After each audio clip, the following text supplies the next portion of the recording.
Okay जी, balance of payments last class में हमने समझा था। ठीक है, अब ज़रा देखते हैं इसका माइंड मैप किस तरह से हमें हेल्प करने वाला है क्वेश्चन।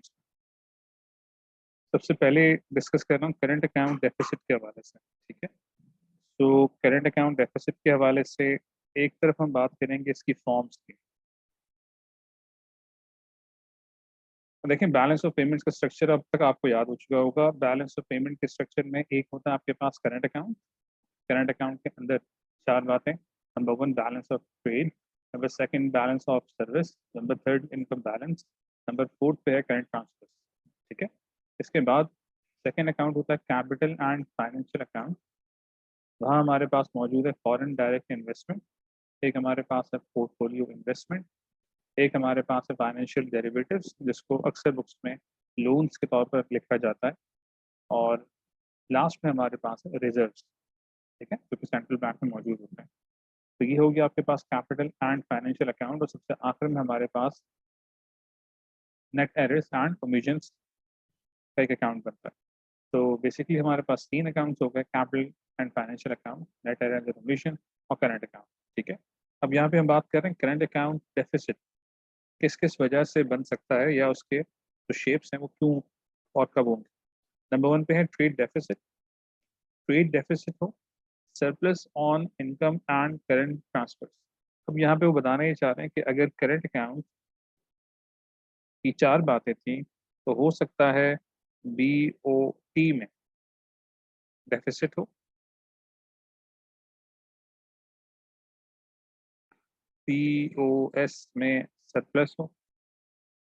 तो BOT balance of service, income balance surplus, और करंट ट्रांसफर्स में सरप्लस। ठीक है, तो ये आपके पास एक अच्छा एज आपको देगा अगर आप इस तरह से बातों को याद रखें। तो चार चीज़ें हैं, हो सकता है आप ये बताना चाहें कि भाई बैलेंस ऑफ ट्रेड में तो डेफिसिट है, बाकी सब में सरप्लस है। ठीक है, इसी तरह यहाँ पर भी deficit on trade, income and current transfers. तो अब ये चार बातें हैं, उनमें से आपने तीन को बता दिया, दो को बता दिया, एक को बता दिया। तो ये कुछ फॉर्म्स हैं जो कि करंट अकाउंट डेफिसिट को एक्सप्लेन कर रही है। ठीक है, बहुत बेहतर है कि आप साथ साथ इसको बना लें।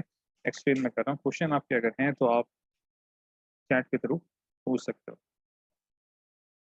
हो। ओके जी, नेक्स्ट हमारे पास है करंट अकाउंट डेफिसिट और इसके कॉन्सिक्वेंसेस। बिल्कुल, नंबर वन पे हमारे पास है downward pressure on the price of a currency. भाई अगर डेफिसिट है तो ऑब्वियसली आपके मुल्क की जो गुड्स हैं, जिसको आप एक्सपोर्ट कहते हैं, कोई इन्हें खरीद नहीं रहा। तो खरीद नहीं रहा तो आपकी करेंसी की डिमांड भी नहीं होगी। तो करेंसी की डिमांड नहीं होगी तो डाउनवर्ड प्रेशर आएगा। इसका मतलब है कि आपकी करेंसी डेप्रिशिएट होगी। नंबर सेकंड पे हमारे पास है रिडक्शन इन एग्रीगेट डिमांड।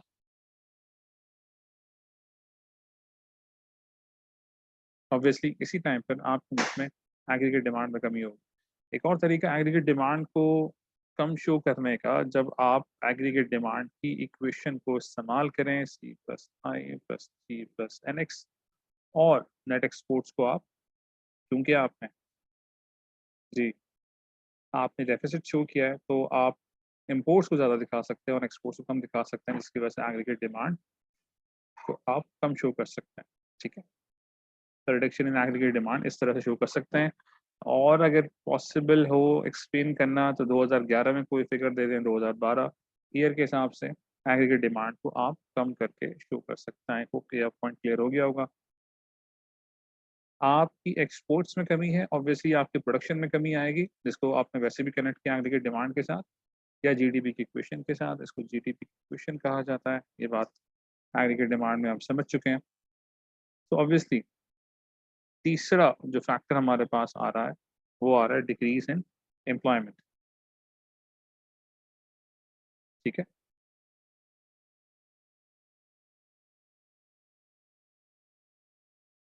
और इसी से कनेक्टेड है मनी मार्केट की फंक्शंस। और यहाँ पर हम बात करेंगे डिक्रीज इन मनी सप्लाई। तो हमारे पास कुल मिला के करंट अकाउंट डेफिसिट को एक्सप्लेन करने के जो कॉन्सिक्वेंसेस कहलाते हैं, यहाँ पर चार पॉइंट्स हमने और एक्सप्लेन कर लिया। इसके साथ साथ कॉजेज ऑफ ट्रेड डेफिसिट, जिसको आप बैलेंस ऑफ पेमेंट्स डेफिसिट भी कह सकते हैं। इनमें नंबर 1 पे हम बात कर सकते हैं, लास्ट क्लास में डिस्कस भी किया था, सिर्फ माइंड मैप के जरिए आपको शो किया जा रहा है। नंबर 1 पे आप डिस्कस कर सकते हो अनकॉम्पिटिटिव प्राइसेस। अगर आपकी जो एक्सपोर्ट्स हैं उनकी जो प्राइसेस अनकॉम्पिटिटिव हैं, प्राइस में एज आपको हासिल नहीं है, प्राइस का कंपटीशन आप लूज कर चुके हो along with your peer countries या नेबरिंग कंट्रीज, या वो जो जिनके साथ आपकी कोई किसी किस्म का कंपटीशन आपका है। पुअर क्वालिटी प्रोडक्ट्स नंबर 2 पे। नंबर 3 पे इन्फ्लेशन, जिससे आप राइज इन डोमेस्टिक इनकम कहते हैं। तो आपकी रियल इनकम डिक्लाइन अगर हुई हो।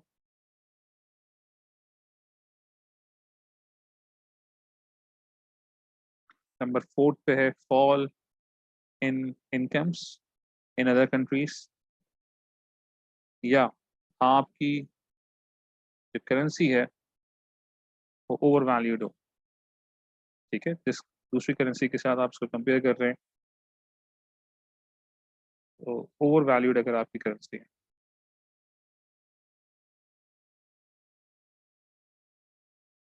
जी अब्दुल मुइस, अभी बेहतर है आवाज? या सुनो मैं बता देना।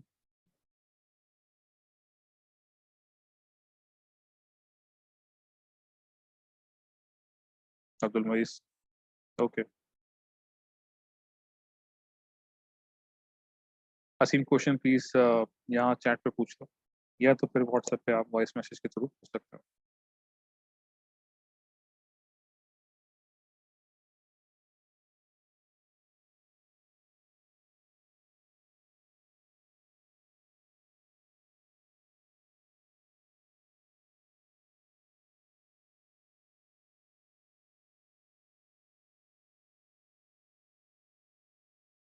नहीं, असीम राइज इन डोमेस्टिक इनकम को इन्फ्लेशन नहीं कहते, इसको तो रियल इनकम कहते हैं।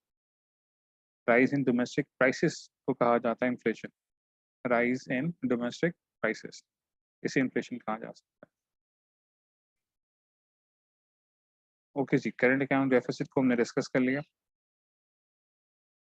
इस किस्म के माइंड मैप्स जो हैं वो आपको क्वेश्चंस को अप्रोच करने में बड़ा हेल्प आउट करेंगे। आई होप कि आपने बना लिया, अदरवाइज मैं आपको लिंक भी इसका भेज दूंगा। थोड़ा सा टाइम शॉर्ट ही होता है हमारे पास, क्वेश्चंस हमने थोड़ा ज़्यादा करने होते हैं, एक क्वेश्चन काफ़ी टाइम लगता है इनफैक्ट सिर्फ पॉइंटर्स बनाने में। ओके, और ये सारी जो बातें हम कर रहे हैं ये हमारी थिंकिंग कैपेसिटीज़ हैं, थिंकिंग एबिलिटीज़ हैं।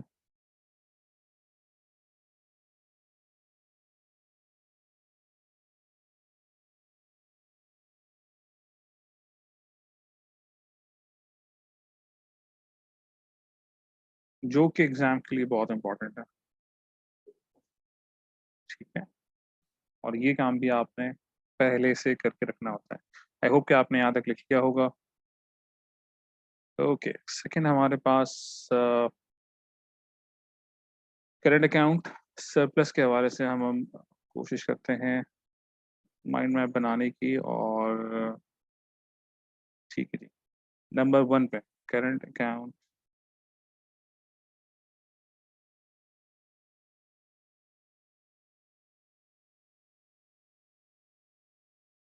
सरप्लस।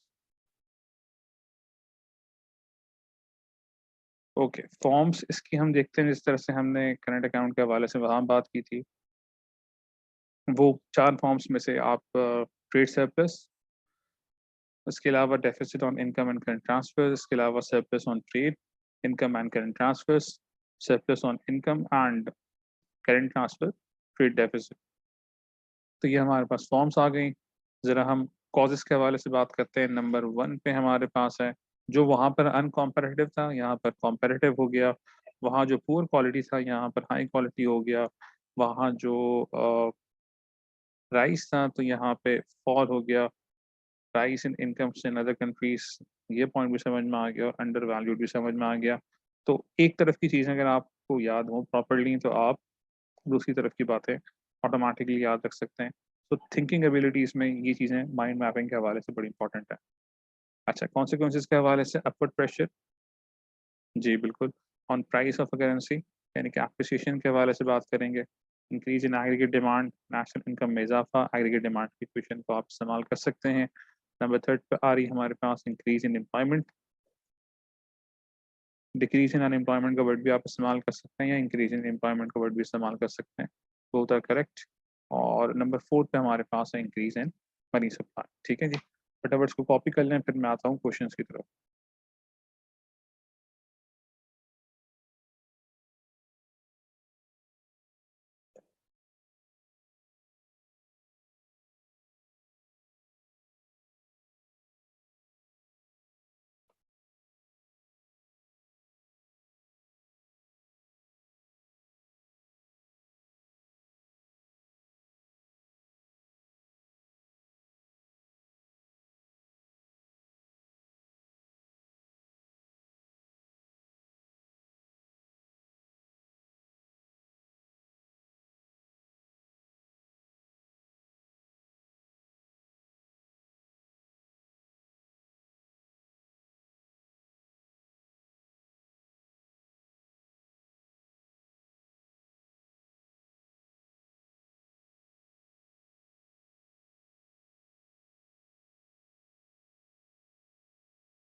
ओके जी, क्वेश्चंस आप लोगों के क्वेश्चन में नए ने पूछा fall in other income in other countries, repeat कर दें।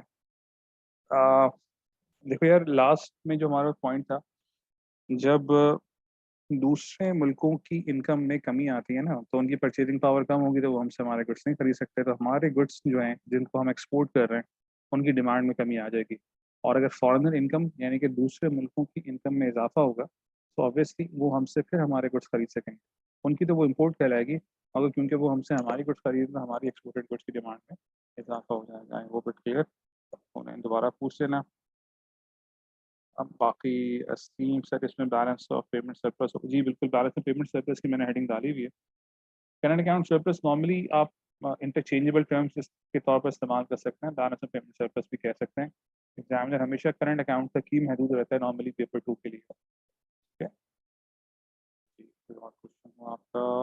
नहीं तो फिर मैं आता हूँ क्वेश्चन की तरफ। ठीक है जी, देते रहो। तो क्वेश्चन मैं आप लोगों के साथ शेयर कर रहा हूँ, ये आ रही है एक्सेल की फाइल। कोशिश करिएगा पहले क्वेश्चन लिख लें।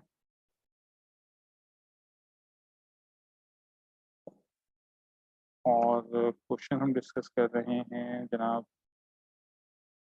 जी पहला क्वेश्चन तो हमने लास्ट लेक्चर में डिस्कस कर लिया था। हम ये डिस्कस कर रहे हैं, ठीक है, जून 2005। आई होप के स्क्रीन पे नज़र आ रहा हो। जी बिल्कुल आ रहा है आप लोगों को। सो क्वेश्चन नंबर 2 हम डिस्कस कर रहे हैं, June 2005, question number 4 part B. June 2005, question number 4 part B. A country has a deficit on the current account of its balance of payments. Discuss whether this is necessarily harmful to the country. 12 marks के लिए हमने ये question discuss करना है, ठीक है। और हमेशा आपको बताएं कि आप पार्ट ए के साथ इसको इंटरलिंक करा करें। ऐसा ना हो कि आपने पार्ट ए में वही इंफॉर्मेशन लिखी हो जो आपने पार्ट बी में लिखी हो, तो ये आपने काम नहीं करना। तो पार्ट बी इसका है, a country has a deficit on the current account of its balance of payments. यहाँ से वो आपने स्टार्ट करना है। आपको बता रहा है कि आपकी कंट्री में या कंट्री में किसी भी कंट्री में डेफिसिट है करंट अकाउंट पे, आपसे पूछ ये रहा है, एम्फसाइज करवा रहा है, discuss whether this is necessarily harmful to the country. तो अब इसके हवाले से हम इंफॉर्मेशन को डिस्कस करते हैं। क्वेश्चन लिख लिया होगा आपने अब तक। अच्छा अब्दुल मुईस, में देखता हूँ क्वेश्चन तुम्हारा क्या है।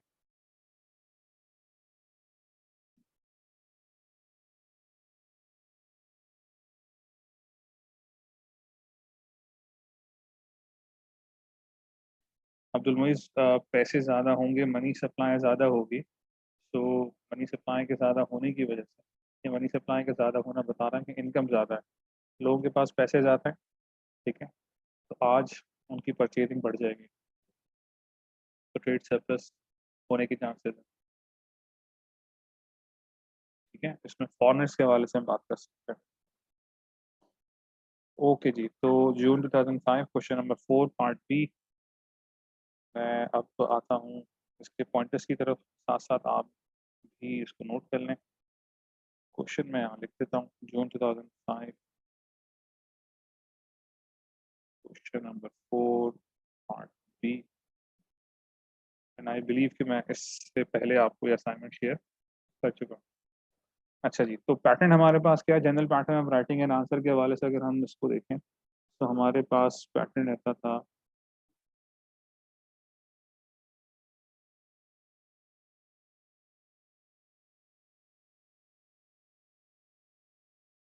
General pattern of writing and answer. Number 1 पे हमारे पास है इंट्रो, नंबर 2 पे हमारे पास है example, make diagrams where required. I believe कि यहाँ पर ऐसा कोई डायग्राम नहीं है जो कि हम इस्तेमाल कर सकते हैं, so it will go like that. Third पे हमारे पास है एक्सप्लेनेशन। फोर्थ पे हमारे पास शुरू होती है एनालिसिस, और फिफ्थ पे हमारे पास है इवैल्यूएशन।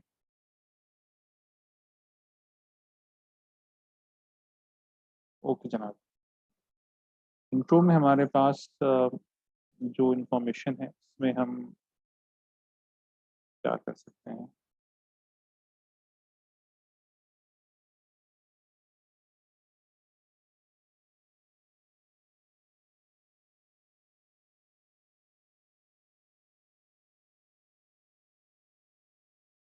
ठीक है, तो आप डेफिसिट को लिख सकते हो, और deficit on the current account means that the sum of debit items is greater than the sum of credit items. एक बात को कहने के बहुत सारे तरीके होते हैं, तो आपने एक्चुअली बैलेंस ऑफ डेबिट या करंट अकाउंट डेफिसिट को समझाना है, ठीक है। तो करंट अकाउंट डेफिसिट, इसमें आपने ये बताया कि जनाब जो डेबिट साइड है, मैं अल्फाज तो आपको नहीं बता रहा, अगर एक्चुअली जो कंटेंट है वो आपको बिल्ड करके दे रहा हूँ। Debit items are greater than credit items. Obviously अगर इस किस्म की सिचुएशन हो तो हमारे पास करंट अकाउंट में डेफिसिट आ जाएगा। ओके, सो ये आप लिख सकते हैं कि deficit on the current account means that the sum of debit items is greater या greater than the sum of credit items for all in transaction in terms of balance of trade, in terms of balance of service, in terms of income balance and current transfers. ठीक है, अब उसमें आप primary income, secondary income, ये आपकी अपनी एक सलाहियत होती है जिसमें आप आंसर्स को एक्सप्लेन करते हैं। ठीक है, तो प्राइमरी है, सेकेंडरी इनकम का नाम हमने इससे पहले लास्ट लेक्चर में डिस्कस किया था। तो ये आपके पास इंट्रो हो गया। इंट्रो किस तरह से, इंट्रो में आपने इस तरह से बात करी। अब आते हैं किस तरह से एग्जाम्पल्स और एक्सप्लेनेशन कुछ एक ही तरह की चीज़ है, क्योंकि उसने आपको लीड दी हुई थी कि आपने करंट अकाउंट डेफिसिट के हवाले से बात करनी। सो अगर मैं अब नंबर 2 और नंबर 3 को, 2 एंड 3 को, या इसका कंटेंट हम अगर डेवलप करना चाहें तो एक बात तो होगी करंट अकाउंट डेफिसिट में नॉट बी बैंड। ठीक है, सो ये आपके पास दो तरीके हैं। या तो आप सबसे पहले ब्रेनस्टॉर्मिंग करते हो, जो आपकी एनालिटिकल स्किल्स हैं, कि आपको पहले सोचना है कि भाई मैंने लिखना है क्या। अब उसमें ऑब्वियसली माइंड मैप भी आपको हेल्प करने वाली है। ठीक है, जो आपने पहले से बनाया, वो जो आपके जहन में चल रहा हो कहीं ना कहीं किसी न किसी इन्फॉर्मेशन के हवाले से। तो या तो आप कॉलम वाइज बना लें, या तो आप जनाब जो है वो पॉइंट टू पॉइंट उसको लिख सकते हैं। इससे अभी हम ब्रेनस्टॉर्म कर रहे हैं, लिखना कुछ भी नहीं। ठीक है, तो मे नॉट बी बैंड, इसको इस तरह से लिख सकते हैं, करंट अकाउंट डेफिसिट में नॉट बी बैड और हार्मफुल। अब इसके अंदर क्या क्या बात हो सकती है। पहला भाई अगर हो सकता है कि कंट्री बहुत अरसे से, जी कंट्री बहुत अरसे से सरप्लस एंजॉय कर रहा था, और अब जो है वो इम्पोर्ट्स की तरफ आ चुका है। सही है, तो इम्पोर्टेड गुड्स को परचेज कर रहा है, buying of imported goods.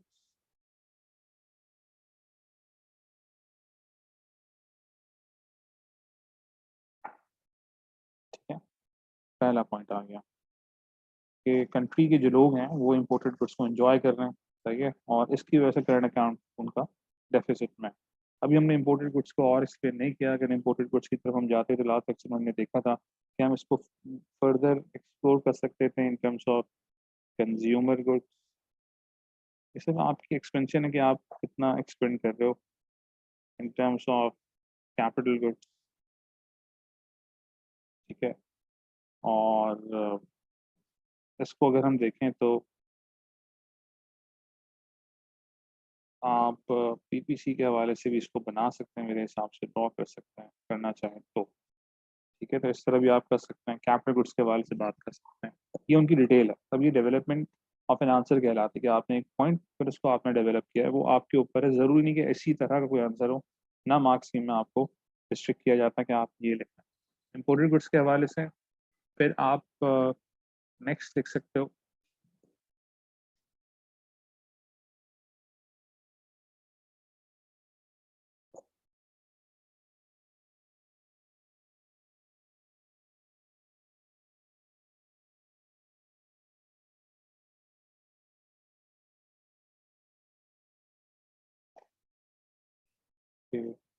It could be the possibility to one country's deficit as another surplus. एक अच्छी टर्म है, एक अच्छा फ्रेज है। आप लिख सकते हैं कि भाई आज हमारा डेफिसिट है, तो किसी का सरप्लस भी होगा। उसका रीज़न आप ये बता सकते हैं कि हम किसी से ऑब्वियसली उसकी गुड खरीद रहे हैं, तो जिससे जिसकी गुड खरीदेंगे तो हमारा हो सकता है डेफिसिट हो, मगर दूसरी तरफ दूसरी कंट्री सरप्लस है। ठीक है, ये बात भी आपने ऐड कर ली।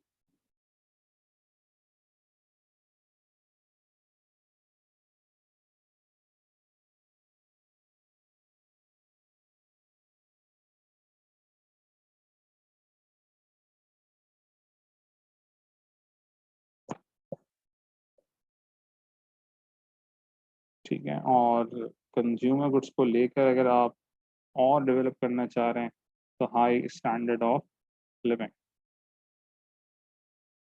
अच्छा, यहाँ पर कुछ बच्चे इंक्वायर करते हैं कि सर ये हम किस तरह से डिसाइड करें कि ये एक पॉइंट है, ये दूसरा पॉइंट है। देखें, या तो आप इम्पोर्टेड गुड्स के हवाले से आपने लिखा, फिर आप कंज्यूमर गुड्स के हवाले से बात कर रहे हैं, और फिर आपने हाई स्टैंडर्ड ऑफ लिविंग के हवाले से बात करी। कुछ बच्चों के जहनों में ओ लेवल से एक कॉन्सेप्ट होता है ह्यूमन डेवलपमेंट इंडेक्स, वो इस तरह भी इसको रिफ्लेक्ट कर सकते हैं, ये क्वालिटी ऑफ लाइफ के हवाले से बात कर सकते हैं।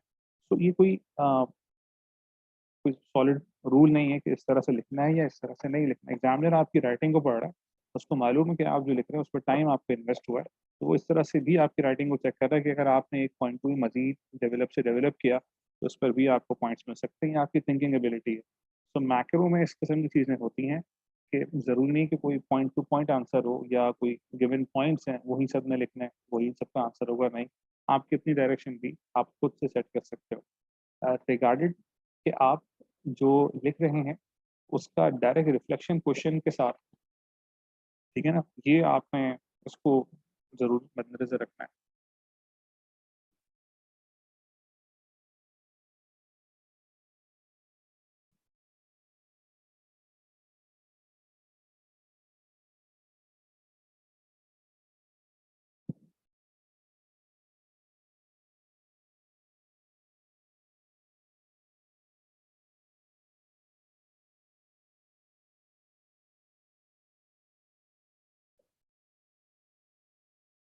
चलिए, और कौन से पॉइंट्स में हम कह सकते हैं कि जनाब फॉरेन इन्वेस्टमेंट्स हमारे मुल्क में हुई होगी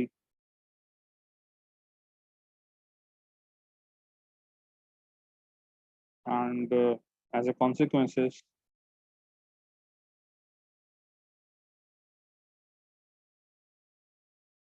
दे sent money to their homeland. ये सारी सपोजिशंस हैं जो आप कर रहे हैं, आप बिल्कुल कर सकते हैं क्योंकि आपने अपने पॉइंट को प्रूव राइट करना है।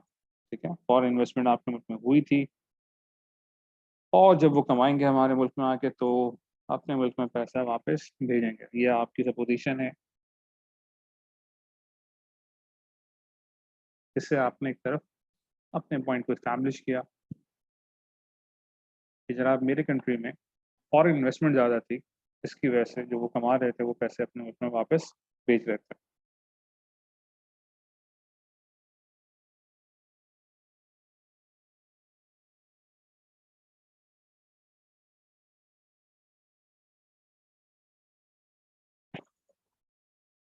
अच्छा जी, और क्या बात आप कर सकते हैं?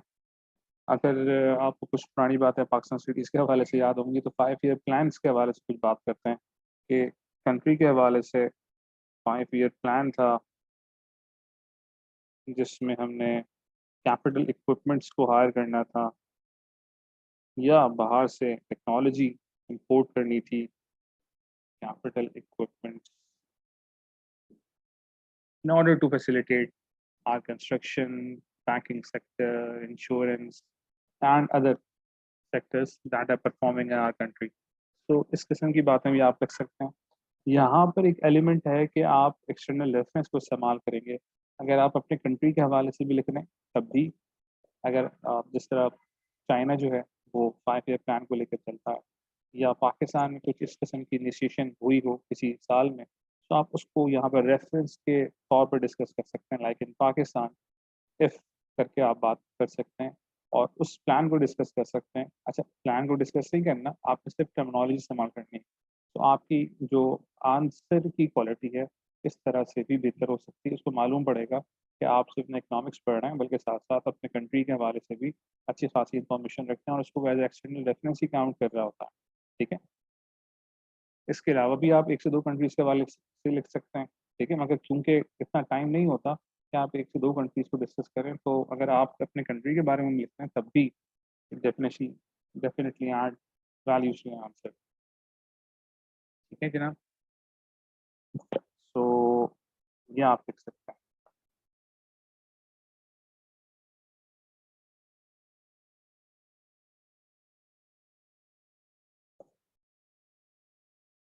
बाकी आप सारी बातों में लिख सकते हैं कि भाई ये सारी जो स्पेंडिंग है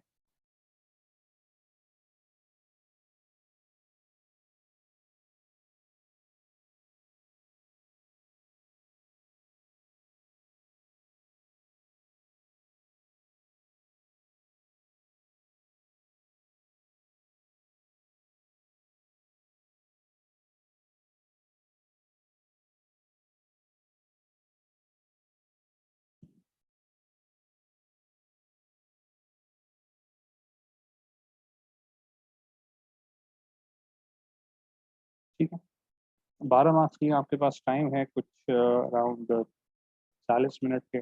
बहुत शॉर्ट आप कर लें 30 मिनट के। तो अगर आप ये सारी बातें लिख लें तो डेफिनेटली आप बेहतर मार्क्स इंशाल्लाह आपको मिल सकेंगे। ये सारी बातें हम 2 एंड 3 में कर रहे हैं, और अगर आप गौर करें तो हम यहाँ पर एनालाइज भी इसको कर रहे हैं। ठीक है, अभी आपके एनालिसिस एक तरफ चल रहे हैं जिसमें आपने सी ए यानी कि करेंट अकाउंट डेफिसिट में नॉट बी वर्सन, या इतना बुरा नहीं होगा।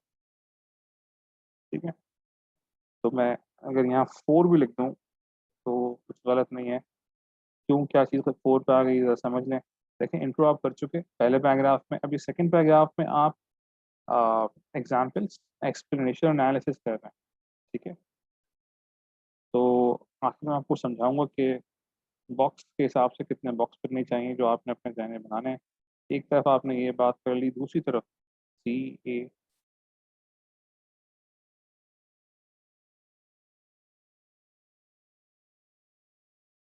आप कोई पॉइंट ऐड करना चाह रहे हैं तो वो भी आप ऐड कर सकते हैं।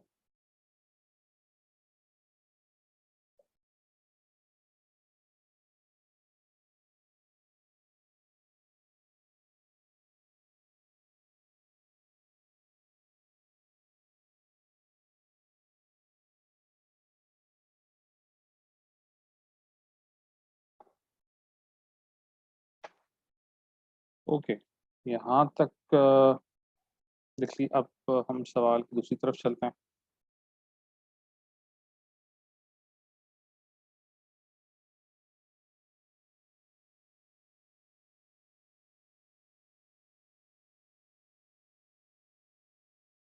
उन्हें दूसरा पॉइंट, कौन सा दूसरा पॉइंट तुम बताना चाह रहे हो?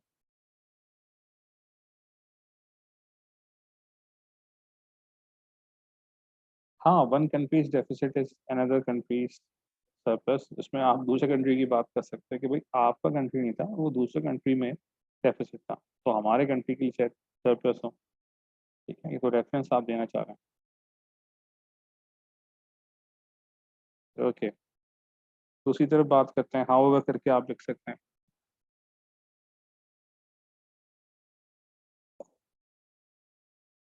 जी, सो जो सी ए डेफिसिट में अब जो आपने पॉइंटर्स बनाए थे, ये आप लिख सकते हो। 5 पॉइंट्स थे, 1 2 3 4 5। तो मैं सिर्फ ये अगर लिख दूँ यहाँ पर, इन 5 पॉइंट्स को भी अगर आप लिख दें कि भाई इस वजह से, इस वजह से, इस वजह से, इस वजह से, और इस वजह से बुरा है, तो ये आपके पास अच्छा खासा काम हो जाएगा। जी बिल्कुल, अनकॉम्पेरेटिव प्राइसेस हैं, पुअर क्वालिटी प्रोडक्ट्स हैं, राइज इन डोमेस्टिक इनकम है, ओवर वैलिड एक्सचेंज रेट है, फॉल इन इनकम है। ख्याल आपने क्या रखना है, ये तो अब तो आपको याद हो चुके होंगे। आपने पॉइंट्स पे नहीं लिखना होता, आपने सेंटेंस फॉर्मेशन करनी होती है। फर्स्टली, सेकेंडली, थर्डली, इस किस्म की चीज़ें भी होती हैं, हालांकि बड़ी बेसिक राइटिंग कहलाती है। मगर अगर आपने इस किस्म के अल्फाज भी इस्तेमाल किए, कॉन्जुगेटिव वर्ड्स, तब भी ये चल जाएंगे। मोर ओवर, इन एडिशन, तो ये भी कारगर हो सकते हैं, इसमें भी जान दमखम है। जितना आपका कंटेंट स्ट्रांग होगा, आपकी अंग्रेजी की जो वीकनेसेस हैं ये फिर भी चल जाएंगी। ठीक है, तो कंटेंट आपका स्ट्रांग होना चाहिए। ओके जी, तो ये तो कनेक्टिविटी बन गई।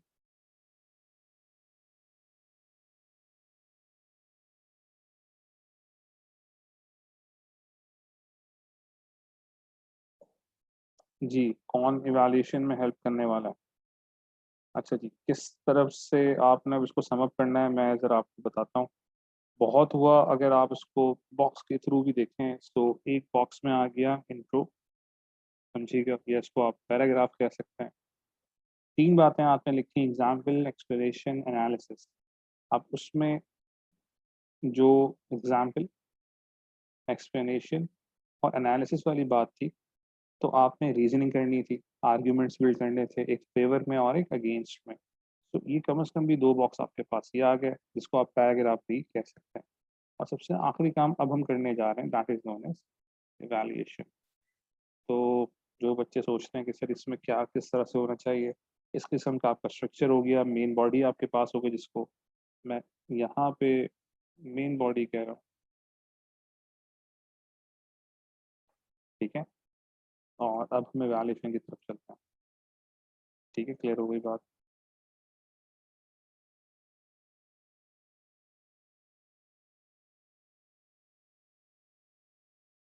जी।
जी क्या ये मेरे अपने वैल्यूएशन है। मेरे हिसाब से अगर आप इससे कंक्लूड करते हैं तो ज़्यादा बेटर है। ठीक है, ये कंक्लूजन भी या इवैल्यूएशन भी आपको वैसे मार्क्स स्कीम पे नहीं मिलती है। तो हमने इस तरफ बात को कंक्लूड किया जो हमारे एनालिसिस का पार्ट था। From the above analysis we may conclude that if current account deficit is following the policies and strategies by policy makers, policy makers वो लोग होते हैं जो हमारे कंट्री में हमारे टारगेट सेट करते हैं by policy maker in order to achieve its 5 year growth plan. ये मैंने अपने कंट्री के हवाले से बात की है। अगर आप पाकिस्तान के नाम से भी लिखना चाहते हैं तो कोई इसमें कोई बुराई नहीं है, आप लिख सकते हो। ठीक है, तो 5 year growth plan, then it's not harmful. However, contrary to it, it could be the other way around if it is abrupt or not regularly checked or monitored by the government. इसका मतलब ये हुआ कि भाई जनाब government को कुछ पता ही नहीं है कि लोगों का बिहेवियर क्या है, लोगों की स्पेंडिंग पैटर्न क्या है, और वो उसको फॉलो नहीं कर रही, कोई इसके लिए कोई पॉलिसी गवर्नमेंट के पास नहीं है, तब वो नुकसानदेह हो सकती है। ठीक, तो कंक्लूजन बहुत अच्छा, कंक्लूजन में ये भी अपने जहन से निकाल दें कि सर ये तो कोई बात ही ना हुई, आपने दोनों तरफ की बातें लिखी। भाई दोनों तरफ की बातें कर सकते हैं। इवैल्यूएशन में कहीं नहीं लिखा होता कि आपने कोई आर्ग्यूमेंट्स पॉजिटिव लिखने हैं, आपने आर्ग्यूमेंट्स नेगेटिव लिखने हैं। आपकी अपनी एक इंसाइट है। तो आपने उस फैसले को इस वजह से कहा कि मैंने दोनों तरफ की बातें करी, मैंने पॉजिटिव साइड भी दिखाई है, मैंने नेगेटिव साइड भी दिखाई है इस एक्शन की जो कि एग्जामिनर ने मुझे प्रोवाइड किया था सिचुएशन। और उसके साथ मैं एज अ पॉलिसी मेकर या मैं as an student of economics ये सोच रहा हूँ कि सर अगर ये चीज़ें कैलकुलेटेड है, अगर हमें मालूम थी या हम हमारे पॉलिसी का पार्ट है, क्योंकि हम ऑब्वियसली हम इम्पोर्ट कर रहे हैं चीज़ें, उसमें कंज्यूमर गुड्स भी आ रहे हैं, उसमें कैपिटल गुड्स भी आ रहे हैं, मगर वो हमारी पॉलिसी को फॉलो कर रहे हैं और हमें मालूम था करेंट अकाउंट डेफिसिट पे हमें हिट पड़नी पड़नी है, तो वो पड़ रही है। तो ऑब्वियसली फिर ये एक अच्छी सोच की तरफ बात जा रही है। हमारी प्लानिंग को फॉलो कर रही हैं चीज़ें तो बेहतर ही होगी। ऑब्वियसली फिर हम उसको कैलकुलेट भी कर रहे हैं या हमारी एस्टिमेशन के मुताबिक ही वो चल रही है। ठीक है, तो ये एक आंसर आपके पास आ गया। इससे रिलेटेड कोई क्वेश्चन हो अगर आपको लग रहा है कि इससे अलावा कोई और बात हो सकती थी इवैल्यूएशन में, तो आप ज़रूर शेयर कर दें।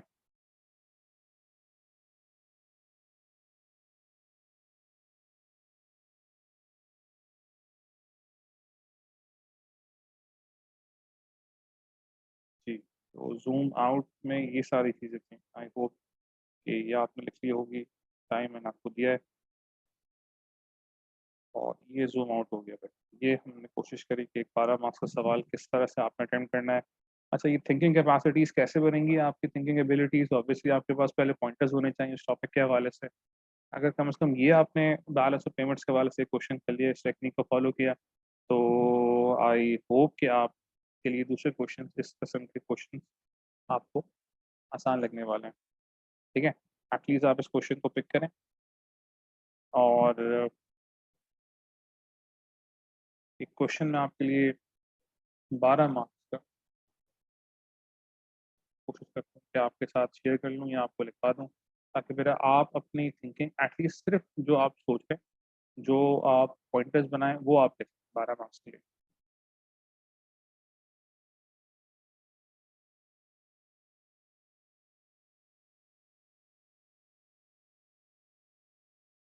ठीक है जनाब, ये लिख लिया आपने, जिसने कहा था जूम आउट कर दें। अब आता हूँ मैं अगले क्वेश्चन की तरफ। जो आपने करना होगा, ये इसी तरह से करिएगा। ठीक है, सोचने में टाइम लगने वाला है। अगर आप पूरे पूरे क्वेश्चन नहीं कर रहे हैं तो कोई मसले की बात नहीं, एटलीस्ट पॉइंटर्स बना के रख लें।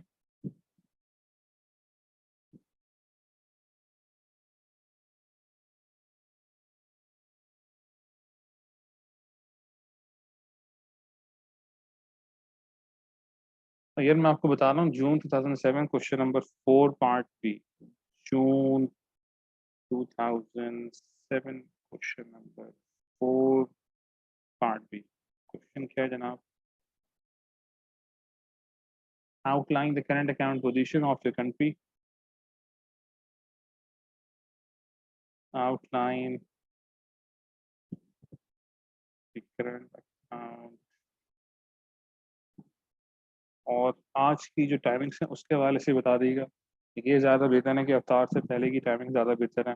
कुछ बच्चों की फरमाइश थी कि सर ये अवतार के बाद रख लें, सांस आना शुरू हो जाती है, कुछ बच्चे oxygen, I mean carbon dioxide, वही जो चीज़ें होती हैं, तो कंटेक चल रहा होता है, तो आधी जान तो निकली हुई होती है। तो इसके बारे में बता दीजिएगा। मैंने कहा ठीक है, कोई मसला नहीं, हाथ में पढ़ लेते हैं, कोई इशू नहीं है। अगले महीने एग्जाम है, तो जो बन सका इंशाल्लाह वो करेंगे। Outline the current account position of your country. तो जो टाइमिंग्स है उसके हवाले से भी मुझे आप फीडबैक दे दीजिएगा कि सर ये बेहतर है कि या अफ्तार से पहले की टाइमिंग ही बेहतर थी। Outline the current account position of your country और any other economy you have studied, और any other economy you have studied. Discuss its ability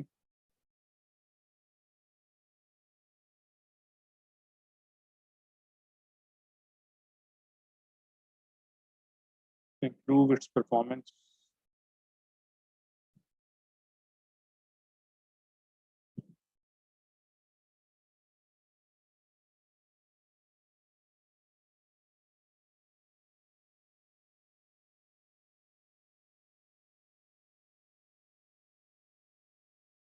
on the current account। 12 marks, ठीक है जी। इसमें कौन कौन सी बातें आपने कंसिडर करनी है? सबसे पहले तो सर ये क्या बात कि इसने हमसे हमारे कंट्री के हवाले से पूछी, आपने तो आज तक कभी नेट खोल के नहीं देखा कि चल क्या रहा है।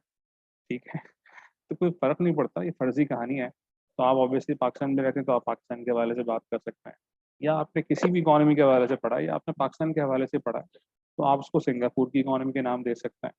ठीक है जी, आप मलेशिया के नाम लिख सकते हैं।